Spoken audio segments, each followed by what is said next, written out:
Hello. In this particular lecture, we'll come to the last part of my lecture, my series of lecture here, and which will be about editing. And as we know, in filmmaking, not a single person, he or she in the entire team can claim exclusive creativity, because it is like a army, a band of army which you require. So no single person is credited, to do the entire, responsible for the entire creativity of the film. So a film, to be good, to be interesting, to be an experience, means like each personnel who's involved in the film, the cameraman, director, sound recordist, sound designer, editor, the actors, the screenplay, everything has to work in sync. It has to work creatively to create the filmmaking experience. So editing is one such thing, which was very early discovered, that in order to tell story, you have to sequentially arrange the shots in a particular way, and then only it can tell a story. So in that way, we can easily say that the development of film technique is the development of editing. Now, as we know, in the silent time, like if we take the period from 1895 to 1913, this period is silent era, a massive development had happened in the field of editing. Okay, the other technologies were also there, but editing actually went through, like in the American with Griffith, we have seen a continuity mode of editing developing. This was entirely questioned by the Russian school with Eisenstein, Pudovkin, Vertov. They brought into editing a different kind of grandeur, different kind of urgency, different kind of presentation. So all this actually happened in the silent era itself. Like, for instance, consideration for visual continuity that was developed very strongly with Griffith, and then it followed all over. There was a development of parallel editing. There was replacement of real time by a dramatic time. There was a poetic editing style. There was the assertive editing theories of Eisenstein, of Vertov, and even the asynchronous editing style, which was developed by Buñuel, Vertov, all happened in silent era. So almost, the all editing repertoire was created that time. By the time sound came, like I said in my previous lecture, sound actually gave a fulfillment to cinema. After sound came, cinema became whole. Cinema took a birth as in its present form. But initially, the sound technology was very poor. It was there just to record, as I said before, dialogues. And that too, the processing power of this whole sound in film was, it is comparable to the processing power that we hear to the sound in the telephone now. It was that less, that down in quality.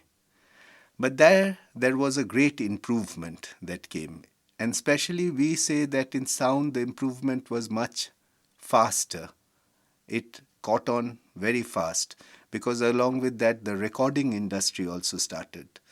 So it became like now putting the sound and images together to make a expressive form, to explore a very expressive form, became the focus of cinema. And another thing also came back which gave a great push to film editing, that is the documentary. Film was telling stories, stories were enacted, but suddenly there was a urgency felt to bring the camera to real life, to see real people, shooting them, that time since the things are not in control. So the entire documentaries used to actually be made on editing table, because it wasn't like very organized shooting, because you have to go and capture reality in whatever form they are. But you had to come back and create the story out of it. For that, what was essential was the knowledge of editing in order to give shape to this mass of visuals, sounds that was coming in. So I will show one example of this documentary, which was made in 1936, and the film is very famous film called The Night Mail.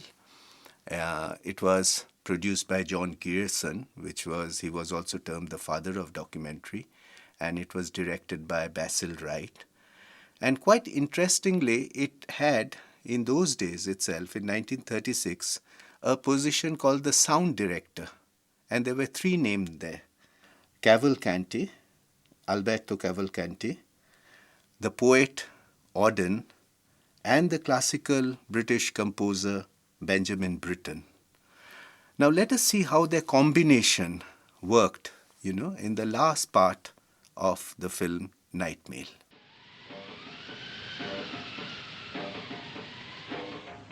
This is the night mail crossing the border, bringing the check and the postal order, letters for the rich, letters for the poor, the shop at the corner of the girl next door, pulling up beat took a steady climb, the gradient's against her but she's on time.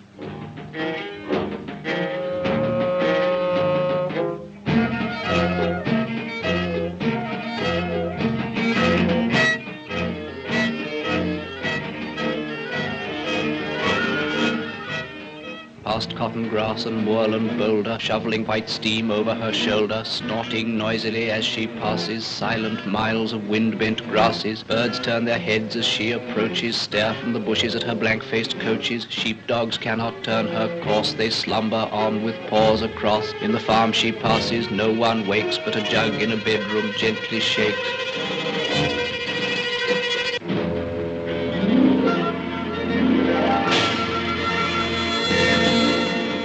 Dawn freshens. The climb is done.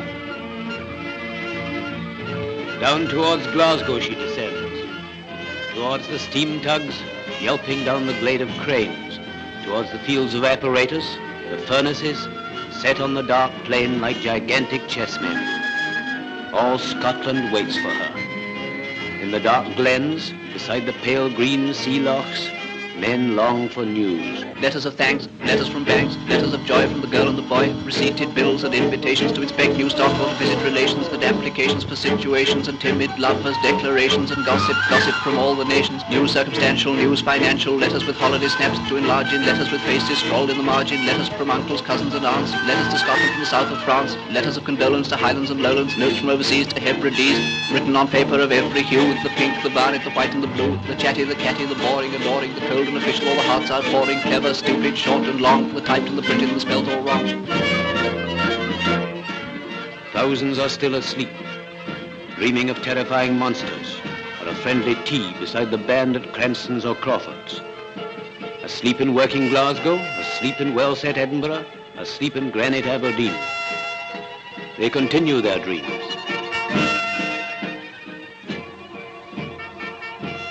But shall wake soon and long for letters, and none will hear the postman's knock without a quickening of the heart, for who can bear to feel himself forgotten?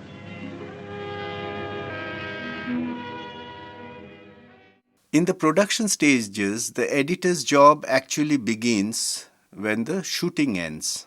When the shooting ends, all the materials are put together and the editor has to assemble them, and with the help of director, producer, the entire work of the editor is actually giving a clarity to the whole thing and a dynamism to the whole thing. So that is his job. And when he's working in close collaboration with the director, producers, to create that. So that is where the editor's job is becoming, it's not seen, because most of the time, we say that the film film is built in certain way that so the experience is one whole go, because you are not really sitting and seeing a film shot by shot.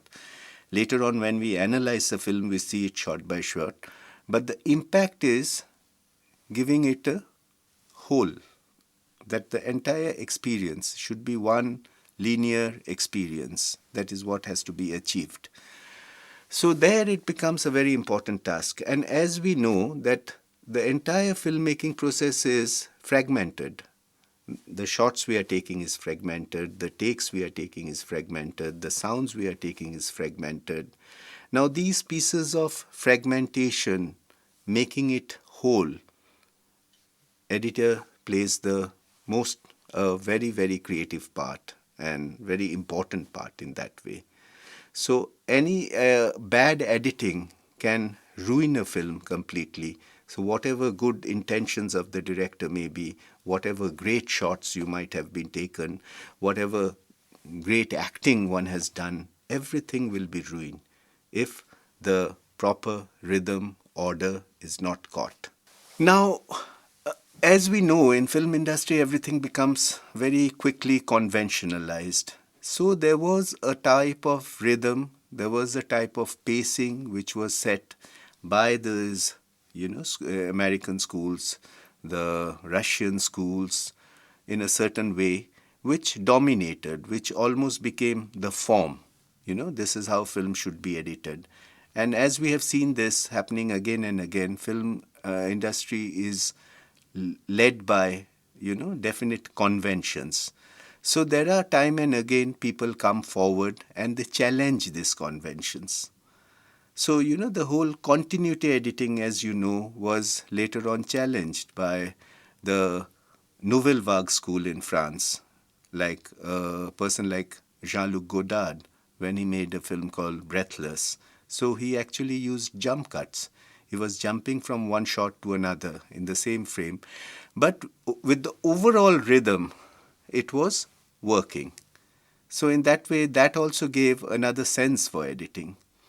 So finally, what I want to mention here, and I want to take few sequences from one of the very important film in world cinema, which was made in India in 1955, that is Satyajit Ray's Pather Panchali, which was popular, as you know, all over the world.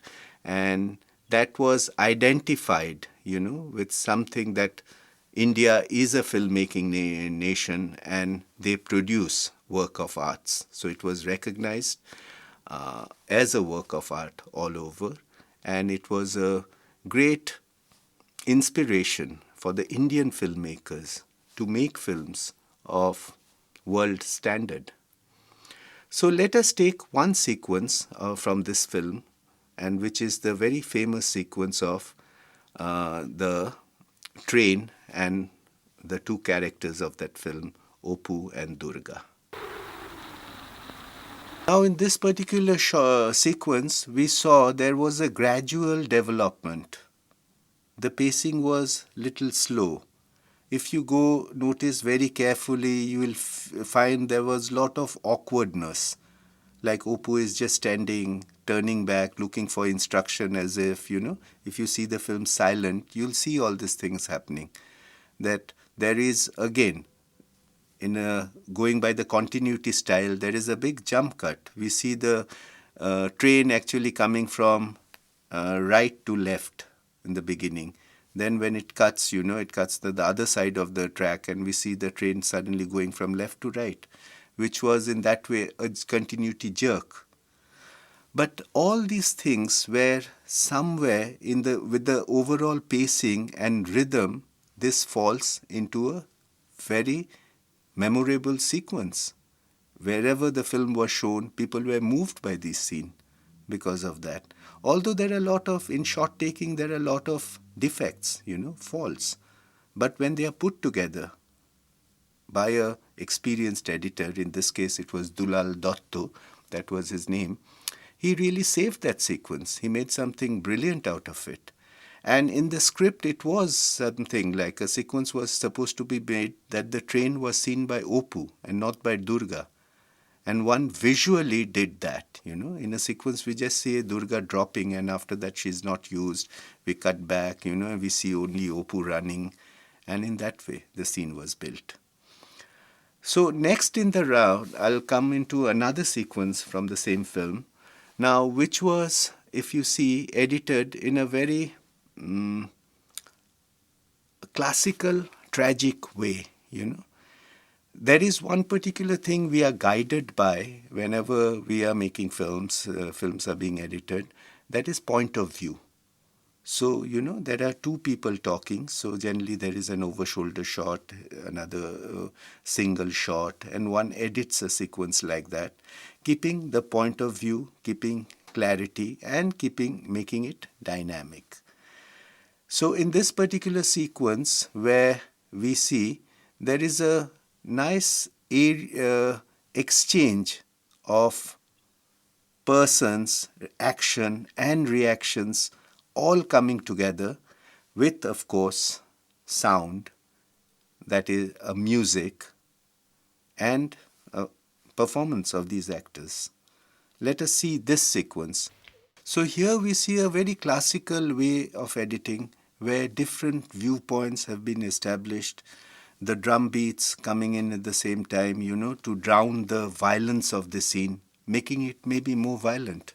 We don't know because we don't hear Durga shouting or they crying, but the Durga is being dragged and the entire thing is actually covered or drone. We don't listen to any other sound but the drum beats.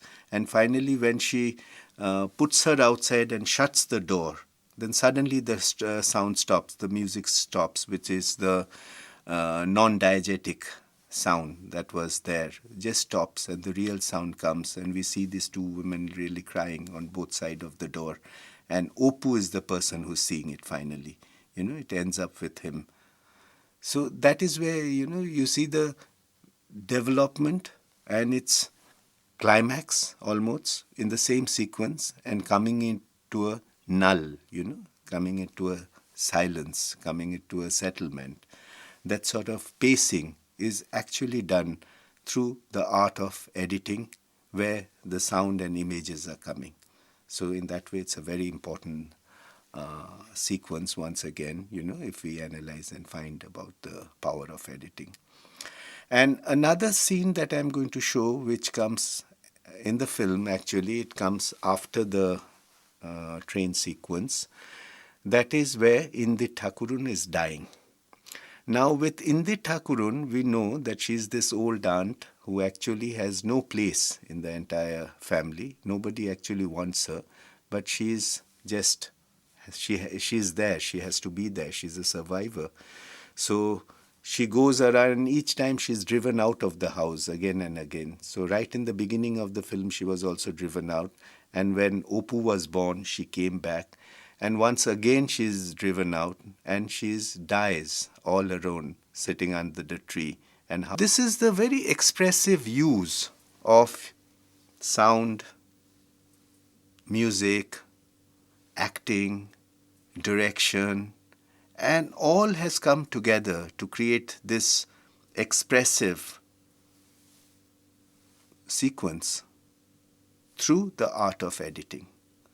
So in that way, although this film was made 60 years ago, after that the art is still there. And especially nowadays, when we have come into the digital era, where things have become much more simple actually, because editing used to be physically done. Before that, you had to splice, you had to cut, you couldn't afford to get wrong, you could see it again and again. Whereas now, these processes have become very, very easy. One can cut as many times one likes, as many ways one wants. And that has perhaps made the whole art more available. And because it's so easily available, we may disregard it. But the idea is to pay much more importance to it now. Probably we can do much more precise job, which was not being able to do in those days. So they did it in a beautiful way and in a perfect way. So with that, I will end my lecture today. Thank you.